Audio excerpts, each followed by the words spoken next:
بسم اللہ الرحمن الرحیم۔ میں ہوں بلال ڈار۔ ناظرین، بات چیت کرتے ہیں گوادر کی، اور گوادر میں جاری دھرنے جو پاکستان کی تاریخ میں بلوچستان، خاص طور پہ گوادر اور بلوچستان کی تاریخ کے بڑے ترین دھرنے اور ریلیاں ہوئی ہیں، خاص طور پہ خواتین کی ریلی بھی اس میں ایک پاکستان کی سب سے بڑی ریلی قرار دیا جا رہا ہے، جس میں سینکڑوں کی تعداد میں نہیں، ہزاروں کی تعداد میں خواتین نے شرکت کی۔ تو یہ معاملہ ہے کیا؟ ناظرین، گوادر کے اوپر بات چیت کرنے سے پہلے میں ریکویسٹ کروں گا کہ پاکستان والا ٹی وی، جو کہ یوٹیوب پہ میرا چینل ہے جس کا نام پاکستان والا ٹی وی ہے، اس کو ضرور سبسکرائب کر لیجئے۔ تو جی ناظرین، بات کرتے ہیں کہ جماعت اسلامی کے رہنما مولانا ہدایت الرحمان صاحب نے بلوچستان میں متعدد مطالبات منوانے کے لیے دھرنا دیا، اور اس حوالے سے انہوں نے ایک بہت بڑی ریلی نکالی جو کہ بلوچستان کی تاریخ کی سب سے بڑی ریلی تھی، اور اس میں انہوں نے کئی روز کا دھرنا بھی دیا اور ان کے کئی مطالبات مان لیے گئے ہیں۔ ان کے مطالبات میں جو اہم بات تھی، اس میں یہ کہا جا رہا تھا کہ جو گوادر میں فشنگ کے لیے ٹرالنگ کی جا رہی ہے، اس کو بند کیا جائے، اور غیر ملکی ٹرالے جو وہاں پہ آ رہے ہیں ان کو بند کیا جائے۔ تو یہ غیر ملکی ٹرالی کون سے ہیں؟ ہمارے ذرائع کے مطابق یہ جو دھرنے کے شرکاء تھے، یہ دھرنے کی قیادت تھی، ان کا یہ الزام ہے کہ بلوچستان کے اندر گوادر میں نہ صرف دوسرے صوبوں کے ٹرالرز آ رہے ہیں، یعنی کہ کراچی کے ٹرالر آ رہے ہیں، بلکہ اس میں انڈینز اور بنگلہ دیشی ٹرالرز جو ہیں وہ بھی گوادر میں فشنگ کر رہے ہیں غیر قانونی طور پر۔ تو اس حوالے سے میں تھوڑا سا آپ کو روشنی ڈالوں تو اس سے پہلے یہ بتاتا چلوں کہ جو ٹرالنگ ہوتی ہے اس کے حوالے سے ایک حدود و قیود متعین کی گئی ہے رولز کے تحت، اور اس میں یہ ہے کہ سندھ کے ٹرالرز، جو سندھ کے ایریا ہے سمندر کا، اس کے اندر جو ایریا بتایا گیا ہے اسی کے اندر ٹرالنگ کریں گے، جبکہ بلوچستان کے جو ٹرالرز ہیں یا کشتیاں ہیں وہ صرف بلوچستان کے ایریا میں فشنگ کر سکتے ہیں، وہ سندھ کے حدود میں نہیں جا سکتے۔ لیکن ہو یہ رہا ہے کہ سندھ کے جو ٹرالرز ہیں یا کشتیاں ہیں وہ بھی گوادر کے اندر، یعنی بلوچستان کے ایریا کے اندر آ کے مچھلیاں فشنگ کر رہی ہیں، اور انڈینز اور مبینہ طور پر انڈینز اور بنگلہ دیش کے جو ٹرالرز ہیں وہ بھی ٹرالنگ کر رہے ہیں۔ اصل میں واردات طریقہ کچھ یوں رکھا گیا ہے۔ پہلی بات تو یہ بتاؤں کہ جو ٹرالنگ کرنے کے لیے لیگلی جو ٹرالنگ ہوتی ہے یا فشنگ ہوتی ہے، اس کے لیے ضروری ہے کہ جو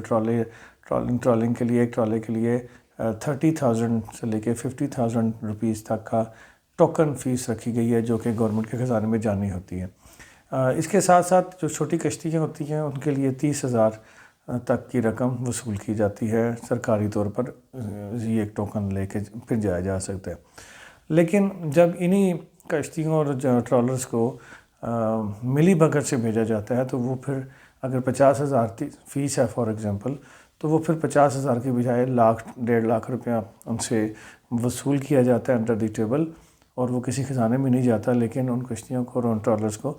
دوسرے ایریا میں فشنگ کرنے کی اجازت دی جاتی ہے۔ تو یوں کروڑوں روپے اس مد میں اکٹھے ہوتے ہیں مبینہ طور پر غیر قانونی، اور وہ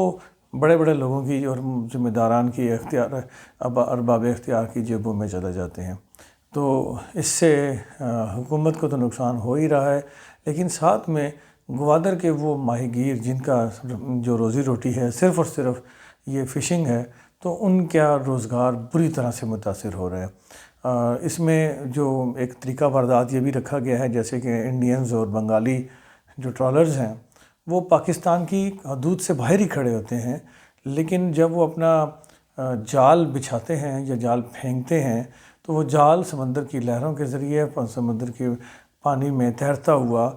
گوادر میں پاکستانی حدود کے اندر آ جاتے ہیں، اور وہ پاکستان کی حدود کے اندر وہاں سے نہ صرف مچھلی پکڑتے ہیں بلکہ جو وہاں پہ جو مچھلیوں کے بچے ہیں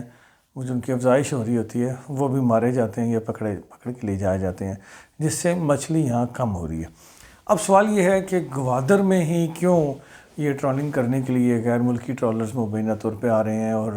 سندھ کے ٹرالرز کیوں گوادر کے اندر آ رہے ہیں؟ تو اس کی ایک وجوہات ہیں، اس کی متعدد وجوہات ہیں۔ مثلاً گوادر کے اندر جو فشنگ ہے، فش ہیں، وہ بڑی قیمتی ہیں